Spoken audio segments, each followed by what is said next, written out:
Hey guys, and welcome to another video. It's that time of the month again, the time for a new SNK chapter release. So Attack on Titan chapter 95 is now out, and guess what? It's another fucking Morty chapter. Okay, in all honesty though, I don't really mind the Morty chapters that much, but the longer Isayama delays going back to the Paradi folks, the more impatient I get. Regardless, now that we've had a whole volume about Morty, I think it's safe to say that it's a nice change of perspective. First you have it where we know the main characters for 90 chapters. Main in quotes, by the way. Alongside characters which could be classified as antagonists, but now, with this fresh take on the characters, we're introduced to a whole different new cast and see the world from the other side and how it works and all of that. Granted, I didn't enjoy chapter 94 all that much. Reiner's backstory was nice, and there was that guy who looks like Aaron that we didn't actually see this chapter, but overall it was kind of average, and comparing it to the action-based chapters 91 and 92 and the informative chapter 93, it really wasn't all that exceptional, at least from my perspective anyway. This month, however, is a little more interesting, though keep in mind that the references I will be making are tied to an unofficial translation of the scans, and that some translations are still tentative. Regardless, it's a good translation unlike chapter 93 and 89, and there really weren't any big crucial points that could be messed up during translation. So overall, I think it's safe to interpret it as it is, and read the official English version when it comes out. This chapter has some mixed perspectives. We start off with the whole Gabby and Falco competing for the Armor Titan thing. You know, it's nice to see that it's actually a thing and they're training at the Warrior Academy and all of that. We get some more Reiner, and Peak is honestly like the best new character for the past 20 chapters alongside Kruger. Like, I'm not even kidding. Like, best girl right here. Also, Zeke's house is bigger than my future. I'm just gonna So yeah, there's a warrior meeting inside Zeke's house, and they're talking about the situations of the Eldians and all of that. One thing that someone pointed out to me, and something I'm really grateful for, is that it looks as if Reiner was recording the conversation they were having inside Zeke's house, and broadcasting it to Magat and the Morty officials. Even Galliard himself asked Zeke if there were any Morty officials present, and he said they weren't. Now, I think this is one possibility, but from the translation, it looks as if Zeke is actually following orders and needs to be under surveillance 24/7, and Reiner just happened to pick up that they were in fact being recorded. Then again, this kinda makes sense, as leaving the Eldians to have their own private talk does potentially pose a risk to Morty, even though they're like almost certain of their loyalty. Regardless, there's a talk about the situation of the Eldians, how Morty needs natural resources in the Falling Time to maintain its power, that Eldians may become obsolete due to the power of the Titans becoming obsolete on its own, and yeah, we kinda already heard about this in chapter 93 and all of that, but probably the most important point of this entire chapter, and the biggest one for me personally, is that finally the 9 Titan Shifter has been revealed.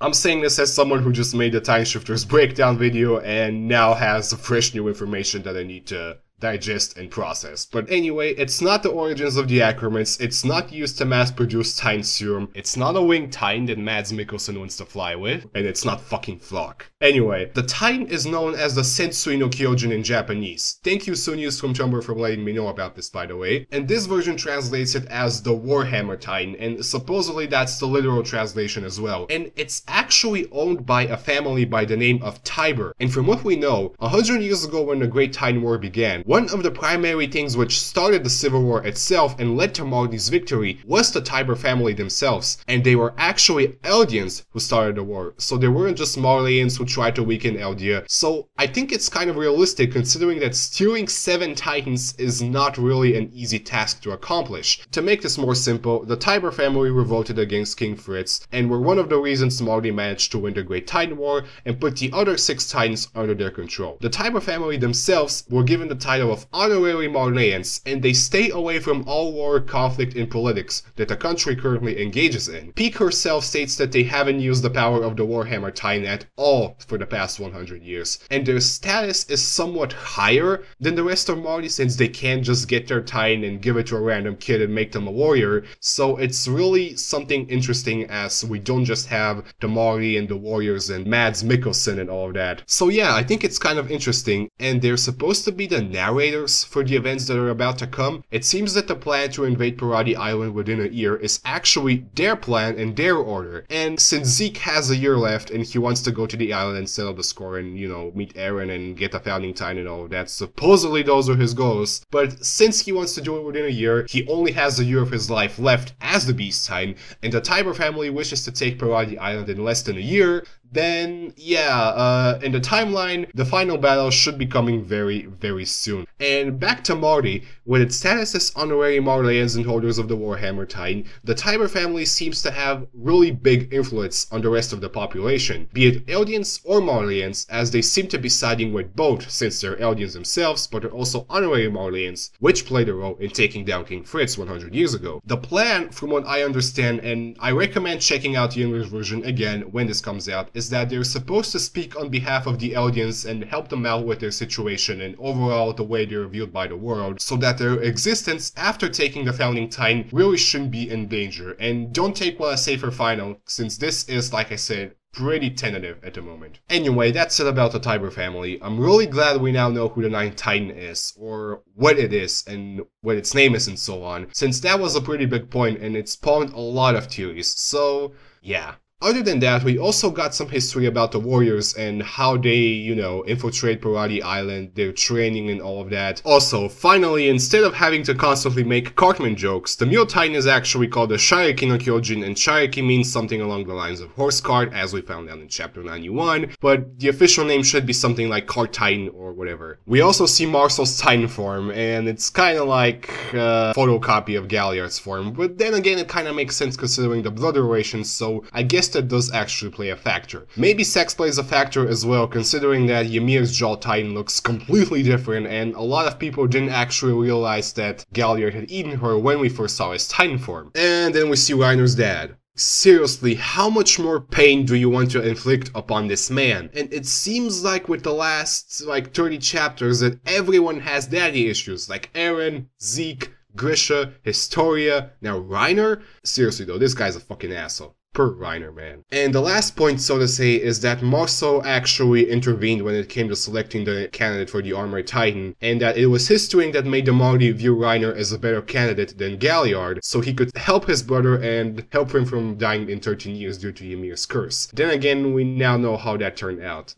Give these people a break, Jesus. This is actually one of the important points, because now you see that the other side is actually just as cruel as the inside of Parati Island. You have the whole thing with the Eldians losing their purpose and how the world views them and all of that. All of the individual situations of the characters, like Reiner and his father, his mother having a different view of him and all of that. It really shows the change of perspective, and I'm actually quite happy to see that. Granted, the ending to this chapter with Ymir showing up and what we saw in the anime recently about how, she eats Marceau, who just told Reiner that he wasn't really supposed to be chosen and all of that. It's a pretty messed up situation, and I'm going to assume that the next chapter is going to be what the young warriors did after Marceau died, how the actual operation began. But from the looks of it, we are going to get another Marty chapter, and hopefully chapter 97 will go back to Parati Island. Also, the interview with Isayama recently said that Attack on Titan is in fact approaching its ending. It's something we all knew, and he also said that at the beginning of the Marty arc, he wasn't sure about how people were going to accept it, but now it's nearing its end. And that doesn't mean the actual arc, but more or less the mini arc, or the part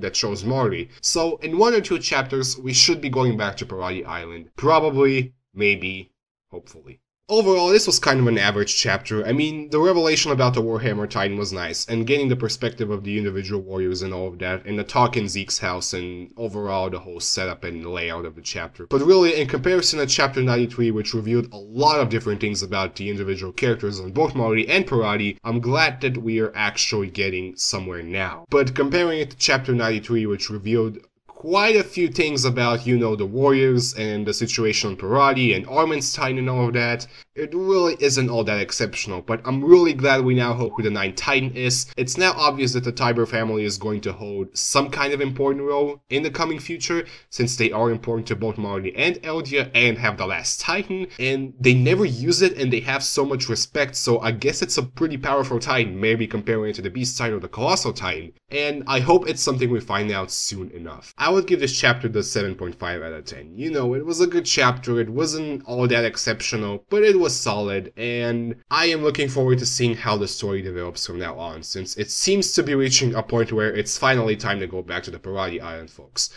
This has been my review of Attack on Titan Chapter 95. Thank you for watching, and I will see you all next time.